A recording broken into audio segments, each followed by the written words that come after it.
Right, okay, well, fuck off. Okay, guys, do you even need a new personal training business model? Okay, well, I'll tell you what my model is first. It's, on average, after 3 to 6 months, starting from scratch, earning a minimum £4,000 per month, working, or actually in training sessions of about 8-9 hours per week, with all that time to spend serving your clients and building up your online business and building up your brand, and all that time to do all the business stuff. But not only are you helping 20-25 people a lot and giving great results, but you're also helping 100-300 people online as well for free, just with basic tips, which is giving you that platform when you're building that online business as well. Now, if you look at a lot of personal trainers, look in almost any big box gym all over the country. I remember one gym manager laughed. They said 80% of PTs will be out of business within the first year. He laughed and said, give it 3 months. You can see the turnover is just so insane. Not only that, there's so many elements that need to happen as a business to actually make it work. And when you're only trained to do exercise and a bit of personal training, but not the business elements, that's basically where it falls short. So we're going to look at your basic timetable, we're going to look at your basic business model, and just a quick element of how you can start to build it and put it together. Okay, so you know some of the basic problems and issues that face personal trainers. How many of them are overworked and underpaid? I've heard that the average wage is less than £15,000 for a year for an experienced personal trainer. I've had a few personal trainers earning £15,000 per month and working less hours. If you take into account someone's working in a gym, 15 hours a week, free labour in the gym, then you've got to sell, then you've got to canvas, then you've got to do diet programs, weigh-ins, and then take 15 or so, 20 clients. All of a sudden, once all of the man hours are worked out, you're actually working at less than minimum wage. Some of the statistics are coming out that it's higher than like a 97% of trainers that won't ever hit that £20,000 a year range. And if they don't hit that range, some people make the excuse, oh, I'm not in it for the money, I'm in it to help people. Well, if you're not earning any money, then you can't have helped very many people. And ironically, to help or to earn more money, you've got to help a lot of people. But what you'll find is, for every one client that you actually really give great results to, you've probably helped 10 people.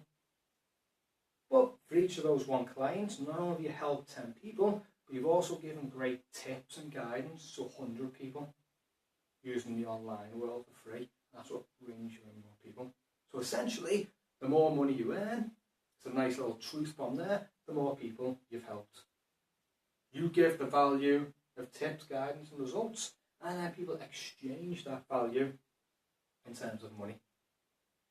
Okay, so then moving on to the next part, what does any business actually look like? Now this goes for any business, not just within personal training. Let's just split it into 4 basic sections. We've got to raise awareness first. Oh, people need to know. I spelled that wrong. People need to know what you do. They need to know where you are. They need to know about you. They need to know what the benefits are. You need to educate your audience about what they need. So you basically need to go out, build an audience, build awareness, and educate them so they're ready to buy. Now that is a lot of work. If we're talking about like a real business with employees and managers, they will have an entire team or a bare minimum of 1 person dedicated just to this task. If you're a personal trainer, you've got to do every other task as well. Then we've got acquisition, which is just getting at those initial customers, those initial people to bite. Maybe you've got your special offers on, maybe you've got your low barrier. Maybe if you're a gym, you say, oh, your first 7 days for £7, that kind of thing. Maybe the first session, whatever it is to get people in that door initially.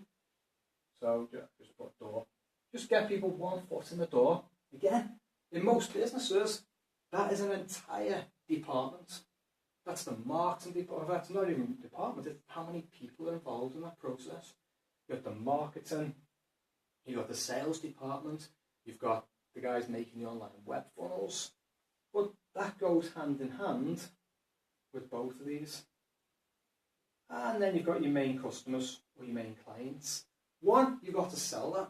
So you've got to take these guys that you've made aware of your product and bring them into you as a customer, or bring them into 1 foot in the door. And once the foot's in the door, you need to bring them into being a main customer. Now again, this is an entire department. This is your sales department. This is the people actually delivering the service. And now we move across to here. Retention. In other words, keeping people. If someone's paying, just for easy maths, £200 a month for personal training, if everyone leaves after 3 months, that's £600 per person. But then you've got to replace them with somebody else. But that costs time, it costs money, and it costs energy. So if you lose one person for £200 a month, and a new one for £200 a month joins, well, you haven't actually made it, you've stayed where you are. So that's where we have the retention comes in. So we have an element to your business, it's about keeping customers. So we've got the quality, we've got the customer service, we've got the community, or like your tribe, and your communication and your groups. So you need people to put you need a team or something to raise awareness and put you in front of as many people as possible in a way that builds up hype, that educates, that provides value. Then you need the second element, which is moving them from fans and just getting their foot in the door. From foot in the door, or from there, you want to turn them into the sales process. You're basically bringing in new customers. This could be consultations, it could be actual sales, it could be advertising, or it could be the hard work of just actually going out and selling, or networking with other businesses to get the sales. Then we've got your retention. Actually delivering the service. So many trainers, you're trying to make money for rent, but you're working 15 hours a week in a gym for free. You're trying to raise awareness, you're trying to get people started, you're trying to sell that, not just personal training, but you see a lot of online businesses. All the effort's going to do constant social media statuses in the hope to raise awareness. Always trying to sell and just trying to get enough money in to pay the bills and provide the life, that the element of retention and actually providing the service is almost forgotten about, because the intention is just, I need to sell, I need to sell, I need to sell. How am I going to pay my rent? I need money for basically to live. So that's why so many businesses fail, whether it's the online coaching, the online entrepreneurs, and essentially that's one of the biggest reasons personal trainers fail. It's because there's so much to do and you're only one person. And when all your time is took up by actually delivering the service itself, when do you find time to do these 3 main growth levers? You can't. Okay, now another thing that, let's make it a little bit easier, is the ugly truth when it comes to personal training. Look, all the guys come after 1 week courses, or 1 month courses, whatever, and what absolute trollop comes out of so many of them out. What on earth have you been taught, or do not know? And that's not to say that personal trainers are bad or anything, it's just that there are so many. Either the government funded, now if you're on the dole and you're under 25, for example, we'll put you on a PT course, get you a job for free. So all of a sudden, thousands of people all over the country are getting a couple grand PT course for free. There's the guys that then, and what it's the same with government, but anything that's government funded, The provider doesn't get paid unless the person passes. So basically, if you go on the course, you're going to pass, otherwise the provider doesn't get paid. So, if you look at quality, how many people could literally get a decent program from Men's Health magazine as an example, team up with one of the friends, and just keep each other accountable, train 4 or 5 times a week together, follow the program, follow the nutrition plan, kick each other's ass. That's only cost them £6 a month between them. Now you compare that to a lot of personal trainers you see in the gym, and you think, which is actually going to bring the better results?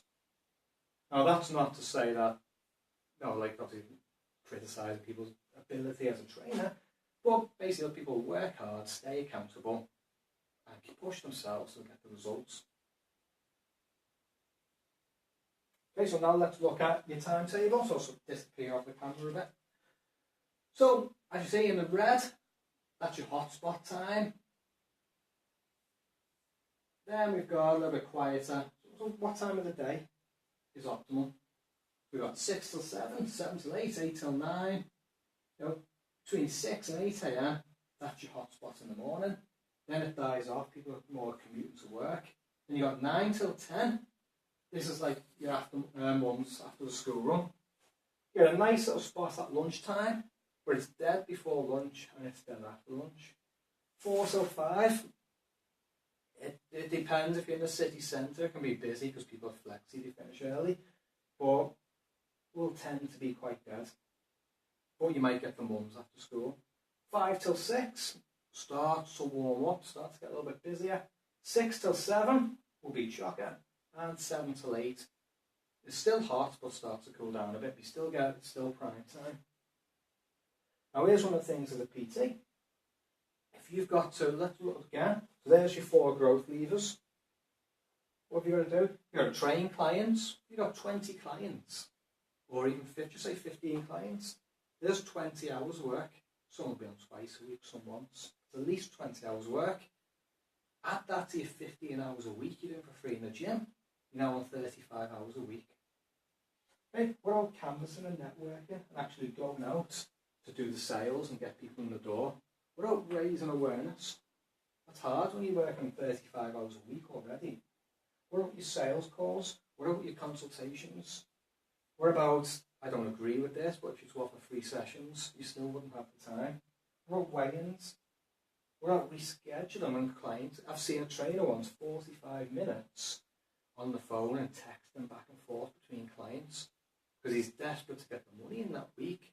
But 3 clients said, oh, I can't come in on Friday now. So he's panicking trying to get them in on Thursday. So he's then moving other people around. It's a big admin job, which then moves me on to admin. No, it's your accounts and it's checking where your clients are up to. I mean, it's a good hour or 2 a week. Then we've got your social media. So basically, we're developing our audience. We're educating the audience.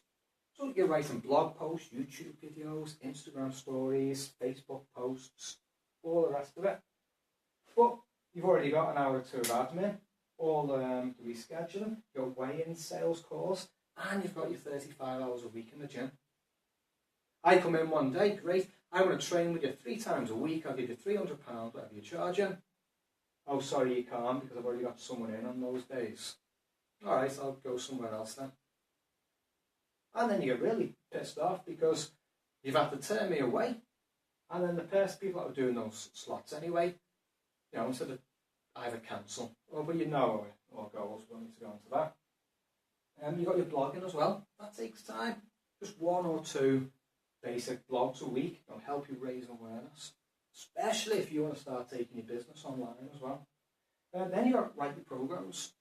You've got to periodise your programs based on the individual's progress, based on where they are now, based on where they need to be to get to the goal. If you're in a gym especially, you find that a lot of our clients aren't all within like a specific avatar. It's what the managers all like hand out leads to all the trainers and they'll try and close them. Or people come in as the trainers on the shift and they work for free, have to show people around. So they sort of get anyone who's just asking for PT, or they'll show someone round and try and sell them PT. But they end up with a bodybuilder, a pensioner, a single mum who's like a busy mum in her 30s. So everyone's completely different with a different goal. So now when it comes to writing programs, your time that you need to spend to do that just gone from here to there. When it comes to periodising your programs, well, everyone's on something completely different. So your time goes from here right the way up to there. The only thing is, periodising your programs, there's a lot more to training a client than just that time you spend with them in the session.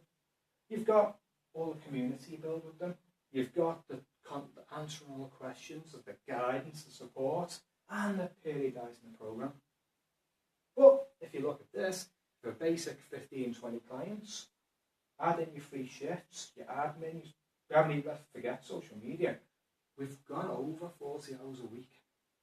And that's before you do a lot of the important stuff. Okay, then we've got building community. Now there's a good 30 minutes a day at least. Marketing, so that's like your daily emails, your funnels, running like your launch programs. That takes time. Then on top of all that, we're probably on 50, 60 hours now if you a week if you do all of this. 50, 60 hours a week, and that's just with 15, 20 clients, and your 15 hours are free. If you're doing all the stuff to raise awareness and sell and to get people through the door. Then we've got learning. You've got to learn how business works, you've got to learn how marketing works, and you've got to learn basically like the tools of your trade so you can periodise your programs better and you can deliver better results. Now, quite hard. Now that's ended up last on the list. Normally you'd expect something like that to be first on the list. But when you've already got 40, 50 hours worth of work to do, that at what point is the learning going to come in? But then what if you've got a partner? What if you've got a family? What if you've got friends that you want to go and see? So life can become like a lot more difficult. Okay, so the benefits of the model. Something I have to talk about this a lot because I'll speak to personal trainers. I go, no, I need to be. It's like the model they got that they're currently doing is set in stone, but they're so scared to break away from it because they'll hate it. You might have 10, 15 clients or 10 clients that are still on £15 an hour from when they first started a year ago. And then they cancel all the sessions anyway. And then they'll be pissed off at the time, they're dotted about all over the place. And there'll be so many stresses that hitting a trainer. But they're earning £300, £400 a week. They've got rent to pay. And they're too scared to mix it up and progress into a proper model. Because they're scared that they're going to lose the money that they're currently earning.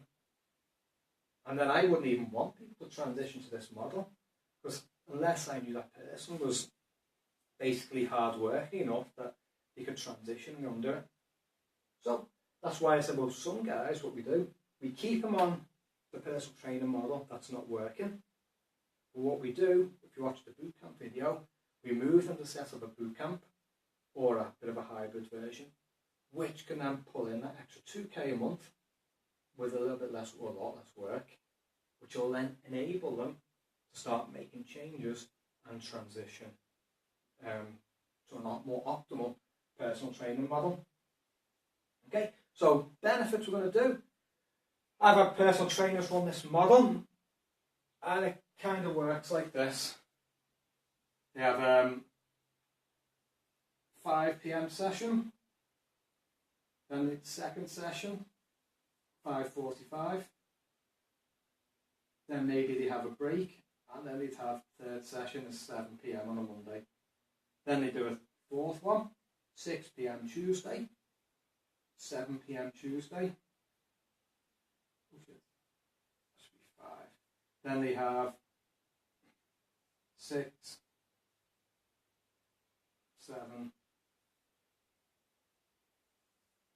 8 sessions a week, for example, that they train.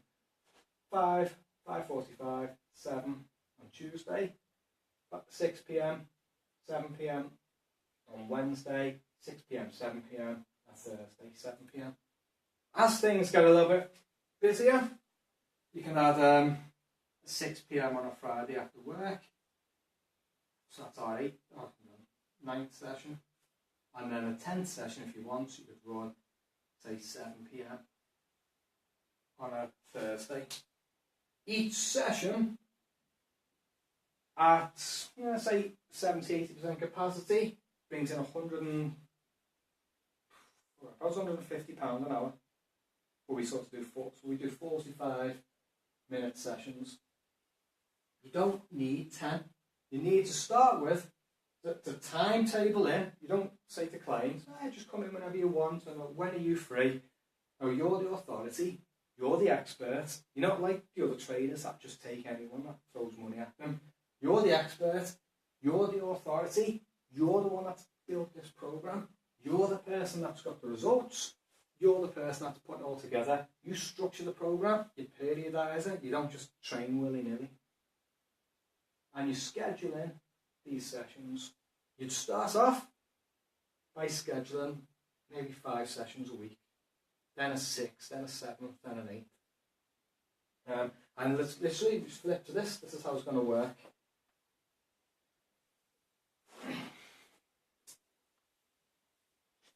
If you come in once a week, you're on the bronze program.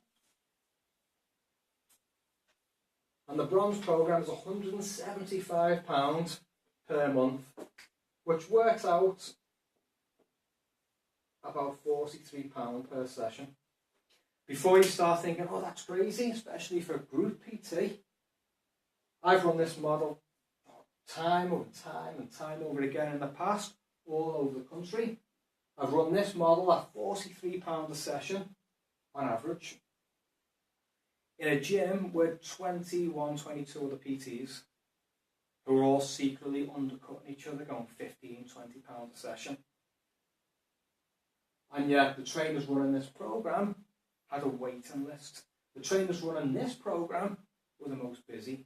The trainers charging £43 a session had in the region of 24, 25 clients, compared to the guys charging £15, £20, £25 a session for an entire hour. I'm sort of scraping to get by. And then July and August and the summer comes and they lose like half the client base for 2 months, and their income's just been completely cut, and they're getting constant stress and cancellations. This way, work less hours for £43 per client. But if you look at this timetable, what happens during all this free time here and the free time in the gaps in between all these sessions? There's all kinds of the world's your oyster. You can canvas, you can network, you can go out, you can sell more PT, you can do your sales calls, your consultations, you can do your weigh-ins, you can write your programs. We don't need to reschedule because real systems in place. The admin, what's done in an hour, we have real systems in place. All this time can be spent running social media, blogging and YouTube, which is basically increasing awareness and bringing a lot more people. You can spend all this time going over your clients' results. Where are they now? Where do they need to be? How can you better help them get there? Of course, you can look at all this free time you've got. And you can build your community with your clients, your WhatsApp group, your Facebook group. You could be twice a day doing a live Facebook message where you kick everyone's ass and keep them motivated, and you answer all the questions. You can spend time with your marketing, where you're building up launch funnels and you're bringing in clients on demand, and you can spend time learning how to run a business, how to do marketing, and how to become a better coach.